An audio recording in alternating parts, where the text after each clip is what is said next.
Hey everyone, welcome to Zeitgeist Zealots. I'm Forrest.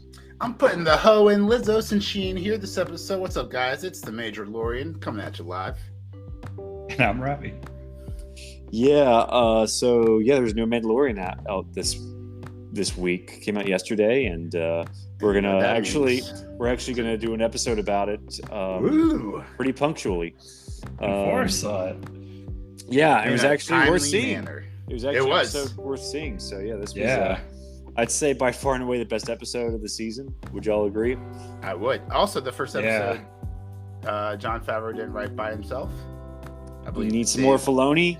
Dave Filoni got some writing credits on this. Yeah, we think we should have been writing on all the other episodes. Probably would have been a better season, but probably working on Ahsoka. Heaven forbid they do two things at the same time. Yeah, or space them out better. Yeah, so it's interesting you bring up Ahsoka. Well, not interesting; it's kind of relevant. But at the beginning of this episode, we saw that I forget what her name is, the Imperial, who's a double agent, and she talks with Moff Gideon. Oh yeah, short-haired girl. Robot and then he goes to it's very Blade Runner-ish. I think that's definitely what they were going for, because she's got like the long trench coat. It's raining, and there's it's like from the trench coat rain. That's Blade Runner homage right there. And cyberpunk cityscape. I think it was very heavily influenced. Yes, so they made Coruscant feel like Earth 2019 in Blade Runner, first one. Back when 2019 was a distant future in 1982. And she was saying the Mandalorian factions united. Hey, that's right. Pause real fast for us talking about time for a second with 2019 and Blade Runner. Did you know it's about the same time between now and Pearl Harbor as it was for Pearl Harbor in the Civil War? Did you know you said the exact same thing on the episode we did 3 days ago? I couldn't remember if it was this podcast or a different podcast. If my other podcast, The Rich Report. Cool, awesome. Oh, it's a fun fact I learned this week. It's a fun fact I learned this week, and I will not apologize. Someone has to rewatch this The Mandalorian multiple times. I will reuse the same fun facts multiple times. Well, people who haven't heard the old episodes thing. That's right. Hey, that fun fact got cut off mid-sentence. So if you're curious about the end of that, go check out the previous episode. Did Blade Runner 2049 with Gosling come out in 2019? It seems that they would want to release it like the year. I think it was 2017. Really? Oh, okay. That seems like a missed opportunity. They could have just held off for 2 years, and like the Blade Runner fans would have been ecstatic. But I guess I look it up later. 2017, yeah, that was right. Okay, yeah, it's like they couldn't hold off for 2 years. No, man, you gotta make that money right fucking now. I didn't make any money though. That's the thing. I mean, look at Warner Brothers. Warner Brothers, Blade Runner never makes any money. Warner Brothers is rebooting Lord of the Rings and Harry Potter. Which I don't know if they're rebooting it. They're just gonna tell new stories set in those worlds just for the cash grab. There's also another Game of Thrones show coming out. I think it's called. That had 14 spin-offs, and they've just been slowly been cut down. Well, they're basically just doing spin-offs of the stuff he's actually written. House of the Dragon was based off Fire and Blood, and the new show's doing Dunk and Egg, aren't they? Yeah, the Hedge Knight. It's called the Hedge Knight, it's called the Knight of the Seven Kingdoms: the Hedge Knight.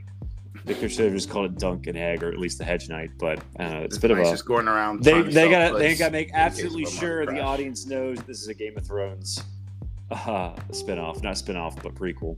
Yeah, I mean, all right. So if you're in charge of the Game of Thrones property, would you not have that intro be like the Game of Thrones theme song, be like the unifying intro to all of the work? That's why I was disappointed with House of the Dragon. I was hoping the same composer would come up with something new. I didn't expect them to use the exact same theme. I was a little disappointed because I would hope they would want to differentiate it between Game of Thrones, at least in that sense. But I think it's all just they didn't have enough faith in the spinoff. I guess they didn't want to come up with a new theme song.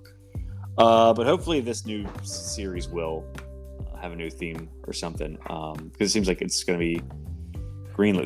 There was once a Game of Thrones spinoff that was they shot a pilot for it, but they canceled it. Yeah, it was supposed to be like really bad or whatever. Who was? I don't even know what it was about. It was one of the 5 first spinoffs that they announced. Yeah, I just don't had the girl the woman from King Kong, the new one, Peter Jackson, or not the newest one, but what's her name? Naomi, the Peter Jackson one. Naomi Campbell. Yeah, I think she was in it, and then they filmed the pilot, and I have no idea what it was about. Maybe it was like set north, but House of the Dragon, I think, is already filming season 2, so I think I'll care more when I see a trailer. But I like I said, I wasn't a huge House of the Dragon fan. I just think I thought they were trying to do more with less. But I've already given my thoughts on this.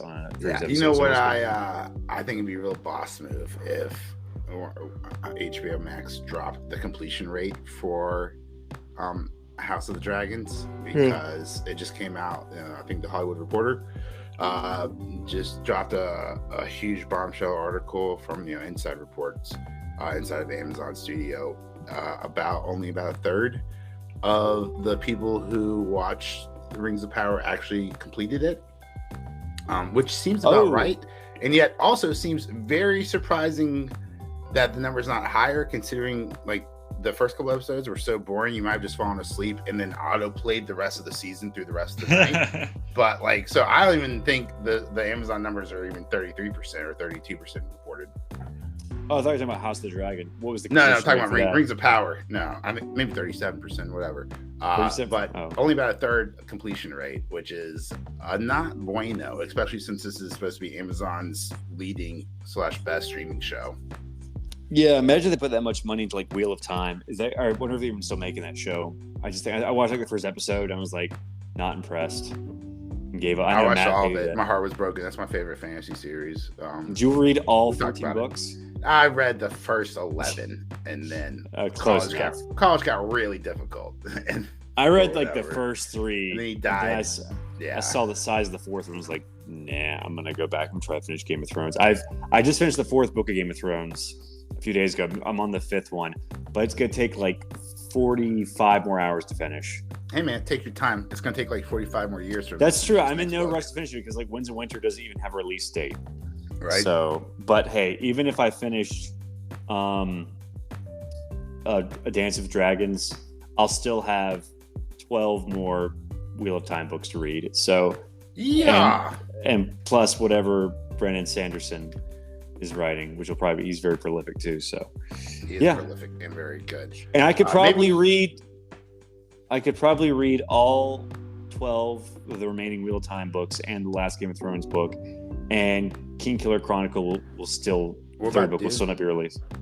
You just knock out that whole Dune series, all 40,000 books. I started the first book. I'm almost halfway through, but I think it'll take a while. So, but yeah, anyway, so we talked about House of the Dragon. I mean, the Hedge Knights a spinoff. Harry Potter's doing a spinoff. I don't think it has an official title yet. Lord of the Rings doesn't have any title. I just wanted to think. I imagine the Hedge Knight is just going around trying to sell different kings and queens puts against the market. That's funny. I was hoping it would be like a shrub, like he's a shrubbery. No, that's how you get sued. That's how you get sued. I'm sure they would. I'm sure John Cleese and Eric Idle will be down to sue someone. One more HBO show I want to talk about. The Penguin. The Penguin, not a trailer, but like sort of like a pseudo hybrid of a trailer and behind the scenes footage. Okay, like a teaser trailer. Not even like a teaser trailer, because like it actually showed the cameras rolling. So it's like a weird. It's like I guess behind the scenes trailer. I guess like an announcement, like a special announcement. Sort of trailer. So not really like an official trailer or like an official teaser. I would like to see how Colin Farrell turned into the Penguin. I like to see the BTS for that. Oh, there is. You can watch that. That came out when the Batman came out. If you want to but behind the scenes footage for this show is released for the announcement video. I'll tell you right now. Look, I'm the kind of person who, for the last 20 years, has wondered how blind people know when they're finished wiping. I have access to the internet, and I still haven't looked it up. That's just some things in life need to be mysteries, so I can think about them while I'm I don't know. I would imagine a lot of blind people have bidets, so they can. Bless you. I don't think you can say that word anymore without getting bidet. You can't say bidet. I'm just making a joke. Okay. So, the new Penguin trailer looks interesting. Guys, like 2/3 of the world doesn't use toilet paper. Is my asshole bleeding right now because of corporate America and capitalism? It might be because you're just wiping too hard, or you just need to drink more water. So it'll. It's all that Taco Bell. The toilet paper industries have them. Yeah. So now they're gonna have me. Oh my god. You just like Robbie staring at a Charmin poster or a Charmin billboard. Oh my god. And then Elon Musk walks in with his wheelbarrow full of testicles. Hairy balls. Oh yeah, I knew it said great meme. That was funny. You know, Elon Musk was actually on South Park. He was like, he voiced himself on that show. Oh, when? When they did, remember when Cartman and Heidi go to hide, or they go to hide at SpaceX, and Heidi figures out that space travel can work. I don't know. It was a while ago, but yeah, Mandalorians. So it started off with Moff Gideon's reappearance. He's talking about Grand Admiral Thrawn. So they gotta like nudge in that Ahsoka, connection there. So Grand Admiral Thrawn is not part of the Shadow Council. Do you think we're going to see Thrawn next episode to get people hooked on Ahsoka? I don't think they're going to show him. Tease it? I don't think they're going to show him until Ahsoka, because he's sort of like the big draw for that show right now. Post-credit scene, anyone? Oh, and he told the Shadow Council that the Mandalorians are a security issue. What a name. Hey guys, we are clearly evil because we are all going to the Shadow Council. Yeah, the Shadow Council because they're all the remnants. They're all the remnant leaders of the Empire. And and how about they're trying to let them think that they're just dead, all gone, or just very, which is smart. Weak, we can't show. Was that how we don't want to arouse suspicions? Yeah. So luckily, this show got like all the silly stuff out of the way early, because they go to Navarro and Grogu gets his robot. It's like yes, no. That was so mean. At least he has a little bit more with yes and no. No, he has so much more autonomy, and now he can speak and like, I love it. I'm move excited around for this, and stuff. Yeah, I think it was a good little addition. I loved like the happiness, like how happy he was to like no. He has longer legs now, so he's not gonna move like 2 miles an hour. One thing I noticed, you notice they had the audio of him slapping the button. Mm-hmm. If you look at him in the robot, his hands are just on the joysticks, just not moving. Yeah. Ooh, you're gonna have to bring that up at Star Wars Celebration next year, Rob. You're gonna wait in line for 2 hours to ask Jon Favreau. In the episode of Mandalorian, where Grogu's robot. Grogu's hands are clearly not moving. At 10 minutes and 32 seconds. How do you sleep at night, Mr. Favreau, with these inconsistencies in logic? Anyway, that's probably what I would say.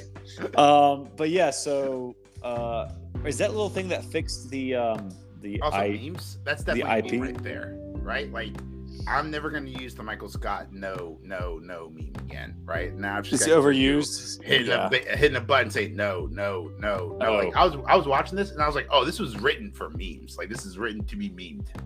It probably already is. Like every single show on if you go on Facebook, like every like well-known show has like a meme page. I haven't like been on. There's one called like Seinfeld soup posting. There's a lot of good. I go on Facebook to see Robbie's memes. Another solid Fox posting. And that's about it. I do nothing but just post memes. Well, now there's like crossover meme pages, like It's Always Sunny in the Galaxy, or Star Wars It's Always Sunny in Philadelphia memes put together. You've like saturated the market. It's Always Sunny in Middle Earth, so Lord of the Rings. And I have seen that actually. That one's pretty good. I take it all back. Keep the market going. Yeah, that one's pretty funny. It's like it's the main page, or like the banner on top is like Aragorn in the Hall of Ghosts and Return of the King, and you see Charlie's Green Man in the background.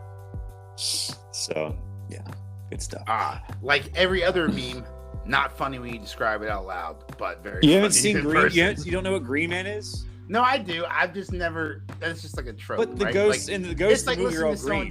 It's like listening to someone talk about their dreams last night. Like, dude, I had the scariest dream, and I was like being chased by an elephant with teeth that looked like your mother. And I was like, I love it. Keep going.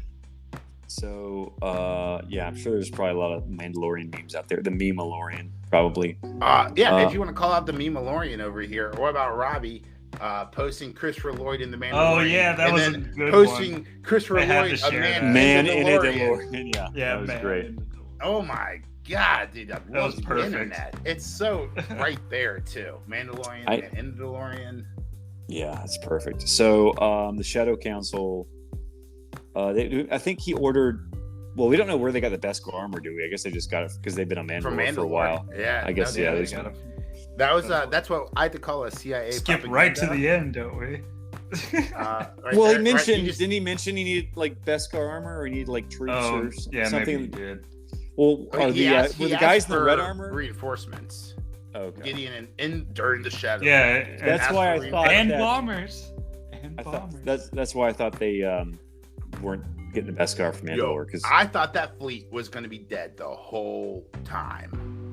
Like, well, when they escaped, and like, so they had like the main fleet up there, and they took like the launch party down to Mandalore, right? And I'm looking on that ship, and anyone is on that ship. And the scene before that, we just saw Gideon ask for TIE fighter reinforcements or something like that. Yeah. The whole episode, I was expecting them to come back, and their whole fleet be wiped out. That's clearly not what happened. Thank goodness we're going to see hopefully a massive dogfight scene next episode. Oh, I'm excited. Well, there was a dogfight scene in the episode with the pirate. Remember that? Yeah. So your second favorite episode, the pirate episode. They definitely made it seem like there was no one living on Mandalore in episode 2, but on episode 7, finds out tons of people. Yeah. Tons of people live on it. Gideon's been there the whole time? Not just Gideon, but like other Mandalorians. Oh yeah, because they're in like it's a hover sailboat. All right, so that's cool, but also how does that not wake up every creature in the meantime? And how is like Gideon? That's what I'm saying. Like they're driving along, and like that ship gets wrecked almost instantly. By an ankylosaur, yeah. They've been there that whole time. You're telling me these guys have been driving around for like 10, 20 years since like the purge of Mandalore. Yeah. No problems. And then as soon as like the camera cuts to them and they're driving, like they get attacked. As soon as Bo-Katan gets on. Dude, but before that, what about when the light cruiser came in to what's the mayor's name? Oh yeah. Navarro. Yeah, when they came in and he's like, there are welcome guests, and they just got all these gifts for him and stuff. And then they meet up with the fleet and they just take off.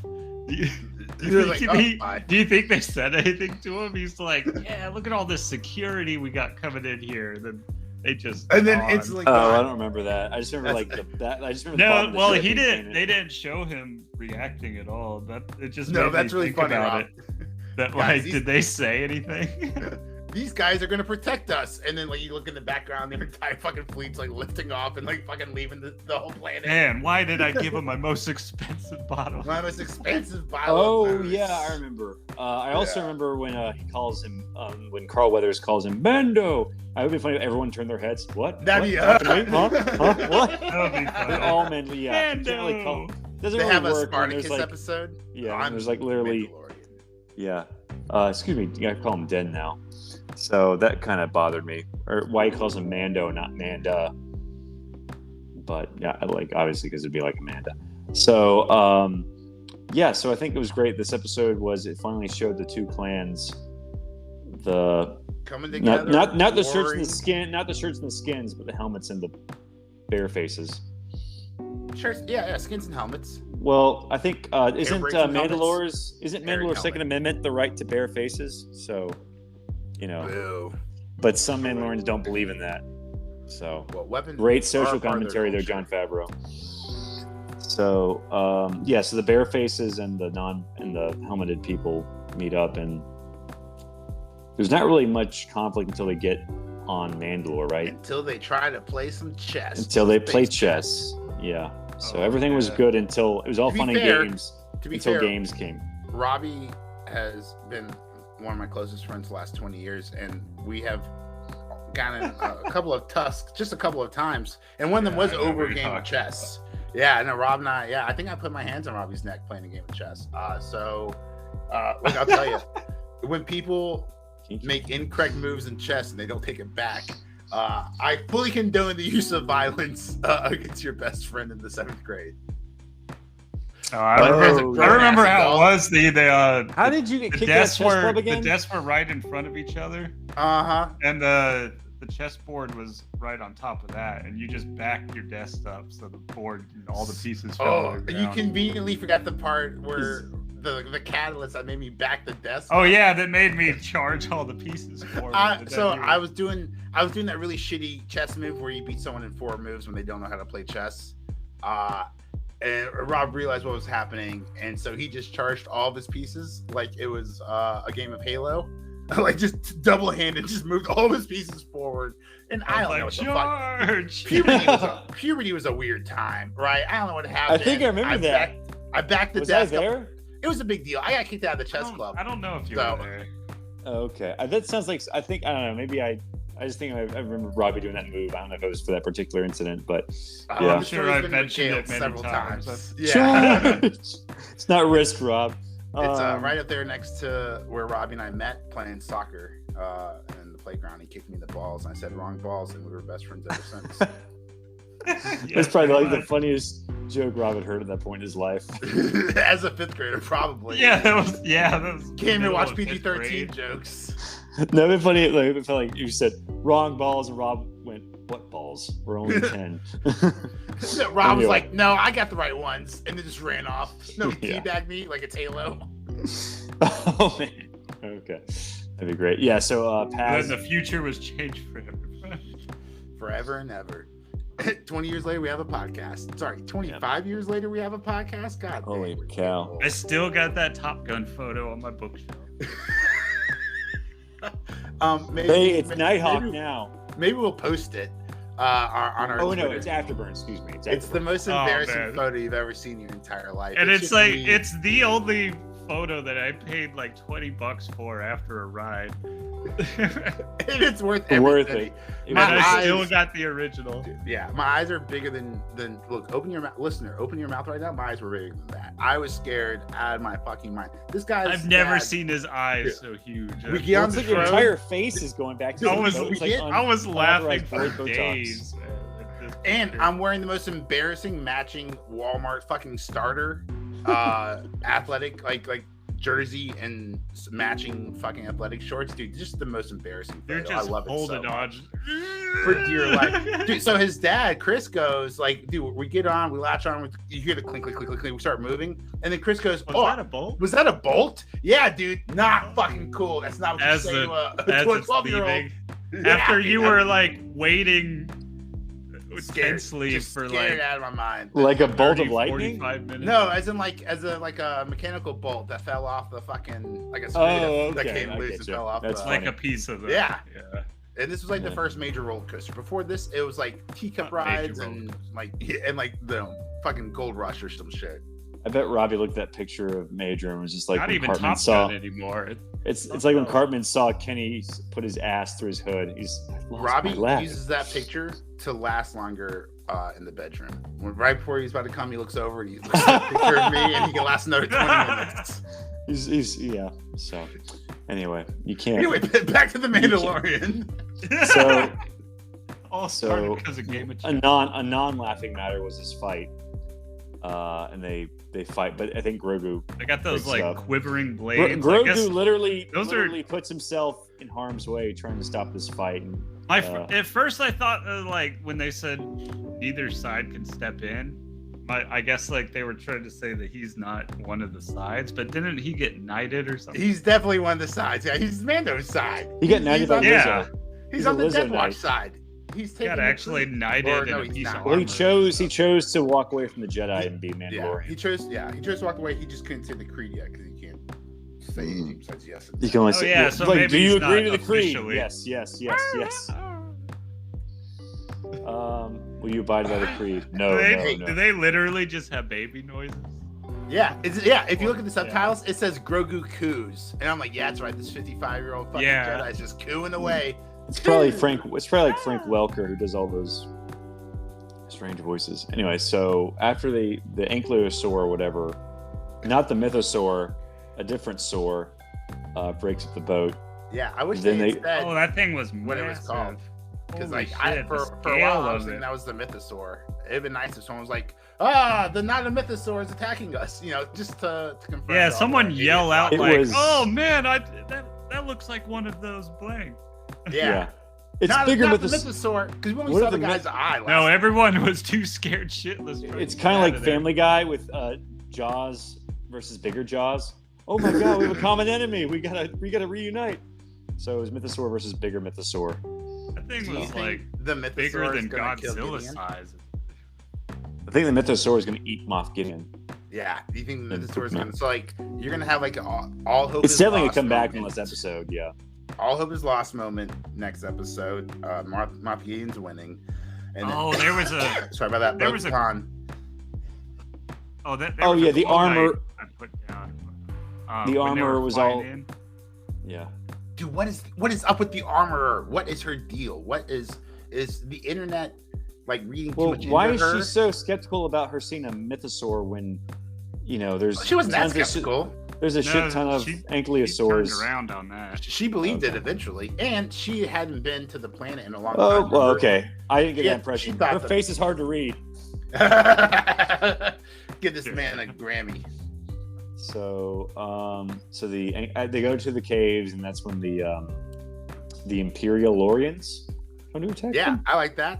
Let's call them that. No, what do you call them? The dark. The best the Empire has to offer. How about that? Because they're wearing Beskar armor. Okay, I think Imperialorians is be better. There's a joke in there about Death Star and Beskar, but I don't have my writing pad in front of me. Yeah, so the Imperialorians attack the Mandalorians, and they're winning for a while, and then they go. Well, I remember who's the Axe Woves? Axe Woves. I thought he was gonna get killed when he flew out through the hole. Cave. Yeah, but that guy's jetpack moved really fast in that scene. Well, I thought that like Moff Gideon was gonna be at the top and like cut him in half. That would have been so dope. Yeah, that's like what I thought when they were gonna introduce Moff Gideon. You gotta use the big reveal. Can't wait. It would have been way better to like save Moff Gideon to the end of this episode and just have him take off the helmet and then we see Moff Gideon. That would have been great. But I guess they wanted to give him Instead of go back to the classic bad guy who's like, kill them and he flies away. And then kill them. I have to go do my taxes now. Yeah. He flies away. Let me ask you this about flying away with Axe Wolves. What is that guy doing? Jetpacks are standard issue. The ship has already left, right? Like the armor took all the injured people back up to space, right? So is Axe Wolf just gonna jetpack himself through the atmosphere of this planet? I don't know. What is he doing there? His jetpack can go all the way to space. Don't y'all know? And we saw a couple episodes ago, their helmets can become airtight, but he doesn't have a breathing apparatus. I mean, I guess if it's airtight, I guess he does have a breathing apparatus. I don't know. I'm just saying what the Just repeat to yourself, it's just a show. You should really just relax. I don't know. I think George Lucas killed my childhood. So did what was the episode where Mando goes into space? Obviously with his helmet on, but every episode Mando's in space. Oh, okay. But I guess what's his name? Axe could get to space. We'll find out next episode. Most likely he's just gonna get to the surface and then send some comms. All right, all trolling aside. Yeah, you think we're gonna send comms? I was really hoping he was gonna take the helmet off Din Djarin, to humiliate him or just to show Pedro Pascal's face this season. Why did he keep? So, we're gonna have ourselves, but I want to ask why did he keep Din Djarin? So what do you guys think about the fight scene? The Mandalorians versus the Imperialorians. It was good. I just thought it would be funny when he said disarm him. If he just stripped Mandalorian Din Djarin naked, except for his helmet. Yo, get that armor. We need it. It's very important. Yeah. So. Are you glad the Imperial Army? Are you glad the bad guys finally have some Beskar? It seems weird they'd be walking around with all this Beskar and not fucking turning into armor. Well, where would all this Beskar go? We saw in the sequel trilogy. Yeah. They only had one, right? What's her name? Played by that girl in Game of Thrones. It's Phasma. Brienne of Tarth. Right? She had Beskar armor. We know it was called Beskar, I don't think, back then. Well, I think Kathleen Kennedy's really pushing for more sequel trilogy references in this show. Because there's little back. Well, in this show. Because weren't those little things that fixed the robot, weren't they in the sequel trilogy? Yeah. Oh, dude, for sure. Like I was talking about last episode, right? What Star Wars does, they put out a bunch of movies and then they put out a bunch of other content to cover up the movies, right? Like they use movies and then they use movies as a launching platform for other content. It's all TV shows. Oh, okay. Yeah, the TV shows, the characters. That's what I really want from the Mandalorian. I want like a 22 episode run where he visits like 21 fucking planets, and we just get to build out the Star Wars universe. Well, what season of Clone Wars was the Mandalore season, or like Bo-Katan was in, and like all this stuff with Mandalore? What season was that? She was in like no, they were scattered out. It's not like one specific season, but I want to say the later seasons, like maybe 5 or 6, is more Mandalorian heavy with Sabine and Qui-Gon. Qui-Gon? Qui-Gon? He was dead. Left. I thought he was dead. Oh, sorry, not Qui-Gon. Obi-Wan. Sorry, not Obi-Wan. Qui-Gon. Okay. Obi-Wan would have left the Jedi Order if his lover had told him to, or his love interest. Satine, not Sabine. Satine. I don't know. Satine Katan, or Bo-Katan's sister Satine. Yeah, I can dig it. Do you think she's going to show up in season 2 of Obi-Wan Kenobi? Oh, Satine? Yeah. I don't remember what happened. Well, if they even do that, but there's like is 3 other a fun little fan theory online that the armor is Satine. Which explains why she has why she's so soft on Bo-Katan and why she has so much faith in Bo-Katan. But that doesn't seem likely, and it just seems kind of like I don't think Dave Filoni would write that after watching Rebels. Or all about this, we never see the Armorer and Moff Gideon in the same scene. Dun dun dun! The Armorer's been Moff Gideon this whole time. Get out of here! I love it. Post that. That's how we got all the best. How we got all the Beskar armor, because the Armorer, is in charge of all that. So, yeah. See, Dave Filoni, hire me. Conspiracy confirmed. I love it.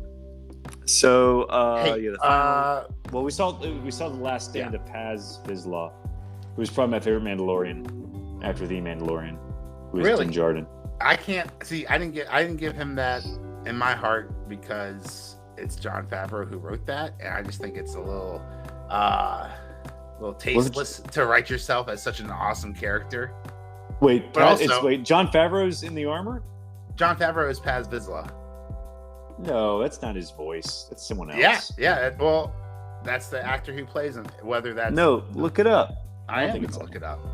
Yeah, that's not Jon Favreau. That's not his voice. Paz Vizsla.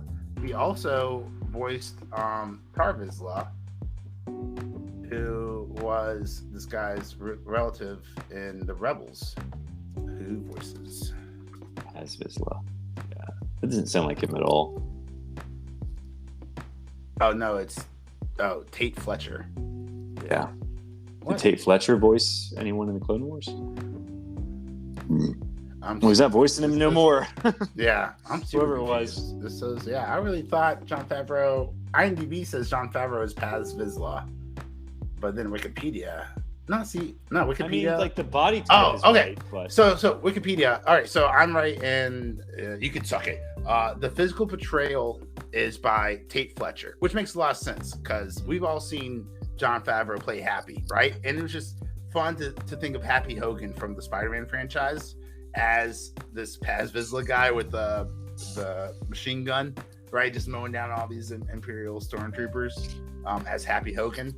So it's the stunt performer is Tate Fletcher, but the character is voiced by Jon Favreau. Really? It doesn't sound like him at all. I mean, I guess unless he's like using like there's voice modification. I mean, Akon's got a whole fucking career off of that, and there's voice acting. When did he first show? Oh, well, he was voiced by Jon Favreau from the very beginning. Interesting. All right, well, I mean there. So he has an entire Wikipedia page. Star Wars fans just. Is it a Wikipedia page? No, it's It's Wikipedia. Oh, that's nothing then. If you're not. Oh, he was originally voiced by Jon Favreau. And yeah, he's still voiced. Okay. shows previous voiced another first season and shows Favreau previous voiced another member.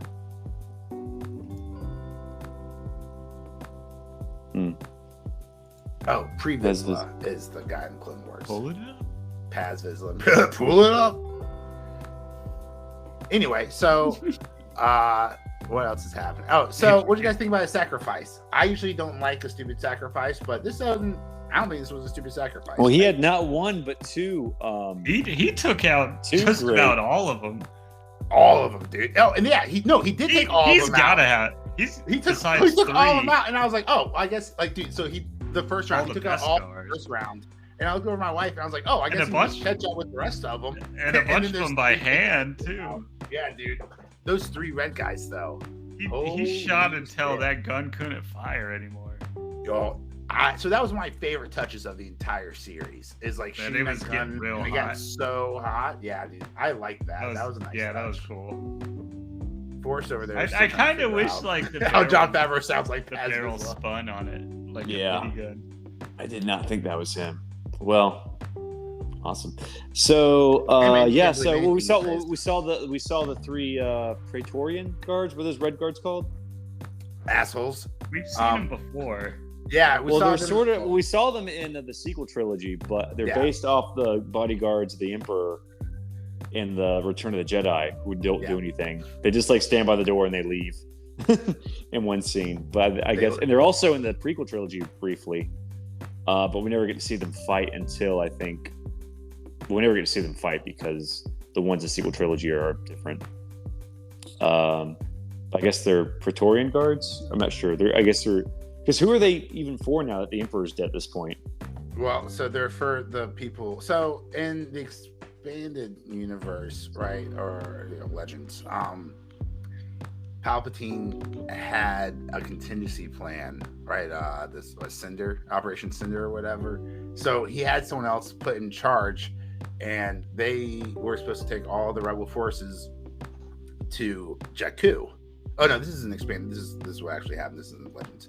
To Jakku, and then the Imperial Army was going to blow up the planet Jakku, killing all the rebel. However, the rebels won, which, side note, is why Rey Palpatine is on the planet of Jakku as a scrap herder, whatever, or a scrap finder. So it makes sense that whoever this Imperial Guard is protecting the remaining high members of the Imperial Empire. They're really scrambling Empire. They're really scrambling to make the sequel trilogy work, and it's just sad. But yeah, so this was a great. That's what happens when you don't have a plan. When you take the largest IP in the world and you make 3 movies without any kind of plan. This is what happens. You guys spend the next 20 years justifying it. But you know what's really cool is when my grandchild watches Star Wars, it's gonna all make sense finally. Episode 15. Or will it? Episode 50. Well, before we move on, I'm guessing the next episode we're seeing the Mythosaur. At some point, we're going to see Pedro Pascal's face. We're going to see. Do you think Bo-Katan's going? Do you think Bo-Katan's going to lose Darksaber? No, I think Bo-Katan's going to unite Mandalore. Or no, they're going to beat They're going to beat Gandalf. They're going to beat Gideon next. They're going to beat Gandalf. They're going to beat Gandalf. Rey comes and unites everybody. And then Rey. Most unexpected crossover ever. Hey, Okay, so that Penguin trailer, it's titled, it's an in production trailer. In production teaser. That's what it was. It wasn't an announcement trailer. But yeah, check it out. It's pretty good. The whole time? No, but I think Colin Farrell's gonna do a good job. I mean, obviously there's nothing really makes me think that he's the Penguin except that he's fat and he waddles. And maybe he'll have an umbrella when it rains. But who is the Penguin without Batman? I think Robert Pattinson might have a cameo in it. Is it an origin story? It takes place after the Batman, and it's basically like he's trying to take over. He's trying to take over Gotham, the Gotham underworld after Falcone dies. I watched this show on Fox. Basically, yeah. There. It's basically going to be a lot more high budget, less cringy Gotham TV show. but it's going to have what's her face, the woman, the mom from How I Met Your Mother is going to be Carmine Falcone's daughter. Oh, I really enjoy her as an actress, whatever her name is. Yeah, she was in like an episode of Black Mirror, the one where the Star Trek one. God, they need to bring Black Mirror back. Oh, that was an excellent episode. When that creepy guy at work has all the coworkers' DNA and he tries Star Trek Simulator. That was a great episode. What's the guy's name? The actor. That guy, he's from Breaking Bad. Fargo. Yeah, God, that guy's good. Yeah, that was another great season, another great show. Fuck. Dude, why can't Star Wars be as good as Fargo? Right? Like Disney has an infinite money machine. Why can't you hire the best writers? Yeah. Well, did you ever see Legion by the guy who did Fargo of Noah Hawley? No. Legion's probably the best comic book show. I heard season one's amazing. Yeah, I never watched season 2 or 3. I heard they were not as good, but season 1 was fantastic. So a very, very unique. It's probably what I wish more comic book adaptations would be. Just really like altruistic and creative and not what you expect, but still somewhat faithful to the source material. So, what do you think about this Into the Spider-Verse 2?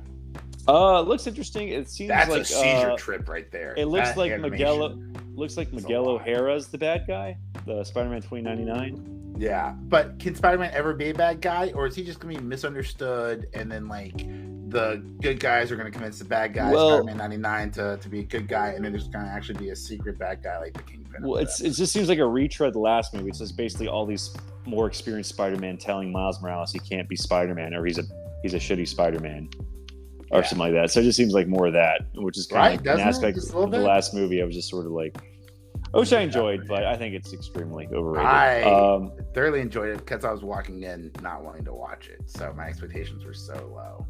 Well, I watched it after I heard like all the acclaim, and I guess my expectations were just too high, and obviously they weren't met. But there's another movie coming out that I think is worth mentioning. It's called The Last Voyage of the Demeter. And it's based off a single chapter of the Dracula novel. And it's like basically when Dracula's traveling from Transylvania to London, he just massacres everyone in the ship. So nice. I like that idea. Just taking a single chapter from a work and then just really just diving into it for 2 hours. Like that seems interesting. I like that a lot. Well, I would have been a lot more excited if the Netflix Dracula show hadn't already done it. Oh, so, I heard that show started off really good until you had the first 2 episodes are really good. Then the third one was just like there's a massive jumping the shark. Yeah, I heard you had an iPad and all hell broke loose and then went to hell or something like that. Who gave Dracula the Wi-Fi password? Didn't really translate well. That was like snuck your Wi-Fi. It's like Stephen Moffat and the other guy who do Sherlock. They were sort of at the end of their creative peak, because they had just done like Sherlock season 4, which wasn't as good, and they made a Dracula. So they're kind of like doing all these. We're put in charge of all Victorian era adaptations. Some of them just weren't so good. So maybe they'll do Frankenstein next, and that'll be better. But the episode where the Voyage of the Demeter, that was a very good episode. It's all on the ship, and Dracula's like slowly picking people off, so it was really well done.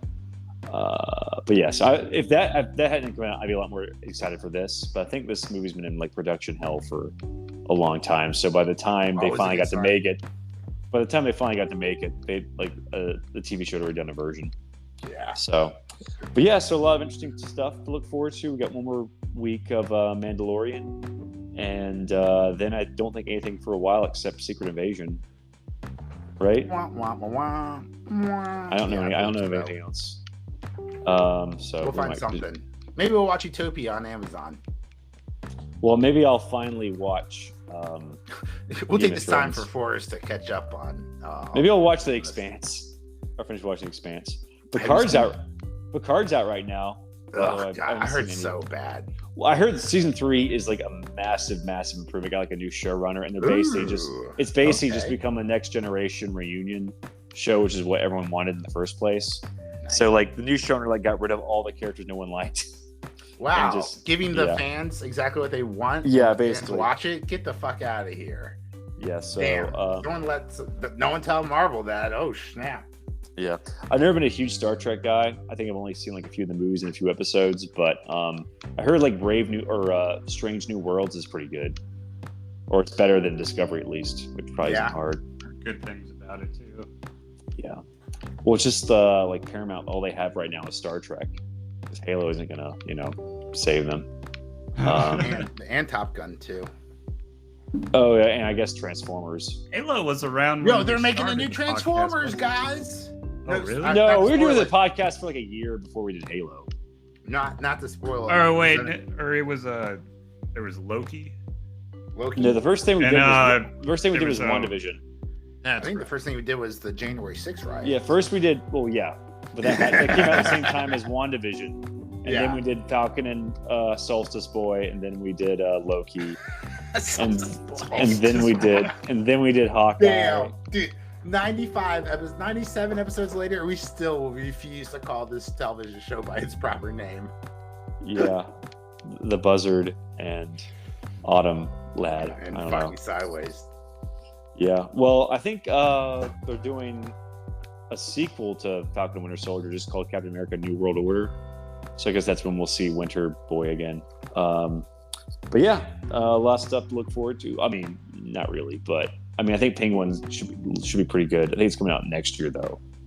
But Secret Invasion's coming out this year. I'm not really excited for that at all. So Loki season 2, I think I'm a little bit more excited for. Oh, did y'all see the new trailer for the Marvels? We gotta talk about that. Yo, yes. Can I be super embarrassing for a minute?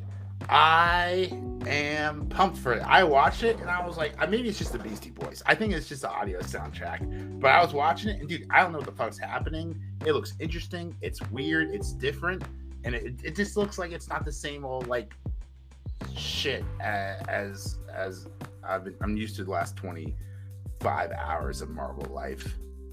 Well, I gotta say, all I knew about this movie was it's gonna be like Captain Marvel teaming up with the girl from WandaVision and the girl from Miss Marvel, and that's exactly what I saw in the trailer. So yeah, what so I already knew was their powers. Every time they use their powers, they switch places. So hijinks ensue. I guess so. So I don't know. We'll see. But I think it's gonna be bad. Like I've lost faith in Marvel. Don't get me wrong. Like until Marvel can fucking put out something decent, like I'm just gonna say I've lost faith on this Marvel podcast. I'll tell you. What about Guardians? Oh yeah, Guardians 3 is coming out. I think in like. Dude, I even watched the Guardians holiday special. Oh, don't! There's only exactly. There's only 2 pieces of information in that are going to be useful in. Yeah, they bought Nowhere and something with a boat or shit. No, Mantis is his sister. Oh yeah, cool. So what? Leave that new Guardians.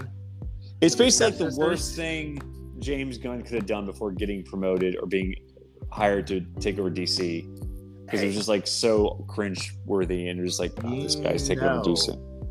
This is just James Gunn moving to DC is like step 2 of the ultimate process of DC versus Marvel Capcom, right? Like Gunn has Marvel connections and now he's in charge of DCU, right? I'm not saying they do it yet, right? Because James Gunn needs to establish his Warner Brothers, his DC universe first, right? But this seems like the chances of Marvel versus DC have increased dramatically with James Gunn. Well, he's going to sabotage the DC movies, make them shitty to the point where Warner Brothers has to sell to Disney, and then Disney will. Oh, I love it. And then fourth layer, 4D chess. See, I thought DC. There's another green pill. A little green pill for you. Okay. What's green pill? What does that mean? So red pills when you wake up from the Matrix. Green pills when you realize that there's no blue, there's no red. It's all about the green. It's all about the Benjamins. Yeah. Okay. Everything's just back to you. It's the cycle of money from the lower class to the upper class. I thought the green pill is what you take to go back into the Matrix, because that's what Cypher wanted to do, right? Oh, I thought you were about to make a poop joke. I'm disappointed. The green pill? Oh. Yeah. There's Athletic Greens. I don't know. Yeah. So. Yeah. Not sponsored by Athletic Greens. AG1. It's part of a balanced breakfast, according to Joe Rogan. Yeah, I should get some. Well, I think I already had. Anyway, so what else? There's one other thing I want to talk about. The Marvels, and there was one other thing that came out. There was a trailer for it. What was it? Gotta remember. Ooh, come on, old brain work. There was a trailer for the new True Detective season. I don't know if y'all like that show at all. No. The first season was great. Second season, I couldn't even finish. Oh, Zelda? No, True Detective. No, there's a new Zelda trailer. Well, I've never played Zelda, so. What? Not even on the Game Boy? No, I never even had. I had Banjo-Kazooie, Star Fox, and Diddy Kong Racing. That's all I had for the 64. Yeah, so I didn't have any Mario. I had nothing Mario or Zelda related growing up. Those were or Pokemon related. Huge on Pete Davidson has a new series called Bumpers. Apparently, I didn't know until now. That trailer just dropped. Is that it? No. Pete Davidson. I don't think so. Yeah, I don't know. I'll probably remember it as soon as I hang up. As soon as you hit stop recording. I'm going to remember something. But yeah, this was made you want to plug our social media. That I absolutely do. You guys can follow us on Twitter at Ziza Podcast. I'll get Forrest to post that meme about Christopher Lloyd. Very funny shit. Guys, make sure to like and subscribe if you enjoyed it. We appreciate it. If you did enjoy it and you're still listening, we appreciate it too. Thanks so much. You can leave a review in app. It really helps us out. Guys, thanks so much for listening. We really appreciate it. Next week, we are covering the season finale of The Mandalorian. Woo! Plus, we'll be covering speculation on Ahsoka, as well as season 4 theories. So tune in next week. I just remembered what I was going to bring up. It was the Creature Commandos cartoon. What is that? Revealed. Creature Commandos is apparently a DC comic where monsters fought in World War II. Like Frankenstein and Werewolf and a Mummy. Oh, okay. I knew that sounded familiar. And Frank Grillo, who played Crossbones, is going to be voicing Rick Flag. I think David Harbour is playing Frankenstein. That's great casting. Yeah. Obviously, James Gunn's brother is playing G.I. Robot. Also, I think we got to talk about James Gunn's nepotism.